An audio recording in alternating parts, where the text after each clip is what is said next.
మనకు రామ్ జెట్మలాని అని చెప్పేసి చాలా supreme court advocate, senior designated advocate. ఆయన గంటకు కోట్లలో ఫీ తీసుకుంటాడని చెప్పేసి మనకు టాక్. ఆయన ఏది తీసుకున్నా గానీ ఎవరైతే క్రైమ్ చేస్తారో వాళ్ళ వైపు నుండి తీసుకున్నవే ఉన్నాయి. ఒక అడ్వకేట్ కి యాజ్ అ ప్రొఫెషన్ గా తీసుకుంటే క్రైమ్ చేసిన వాళ్ళైనా లేదా బాధితుల వైపు అయినా ఎవరి వైపు కేసును తీసుకొని వాదించమైనా ప్రొఫెషనే. కానీ మిమ్మల్ని నేను అడుగుతున్నా, క్రైమ్ చేసిన వాళ్ళ వైపు నుండి ఆ కేసును టేకప్ చేసి గెలిచిన సందర్భాలనే? 100% అది మా ప్రొఫెషన్.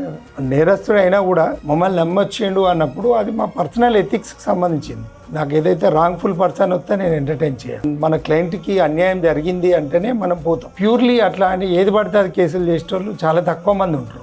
ఓపెన్గా మాట్లాడితే మా అడ్వకేట్లను చంపితే కూడా చాలా బ్రూటల్ మర్డర్స్ అవుతాయి. వామన్ రావు అని చెప్పేసి, వామన్ రావు దంపతులు వాళ్ళిద్దరు చంపారు బ్రాడ్ డే లైట్ లో, పట్టపగలు మిట్ట మధ్యాహ్నం వస్తుంటే వాళ్ళ కార్లో నుంచి దింపి వాళ్ళని చంపుతుంటే వీడియో తీసి మళ్ళీ తీసి దాన్ని మీడియాలో, సోషల్ మీడియాలో వైరల్ కూడా చేసింది. ఈ అడ్వకేట్స్ ను మర్డర్ చేస్తే ఇక్కడ ఉన్నటువంటి పరిస్థితులు ఏంటంటే మా అడ్వకేటే మళ్ళీ అక్యూజ్ల తరపున, చంపిన వాళ్ళ తరపున వకాలత్ చేసిన వాళ్ళు కూడా ఉన్నారు.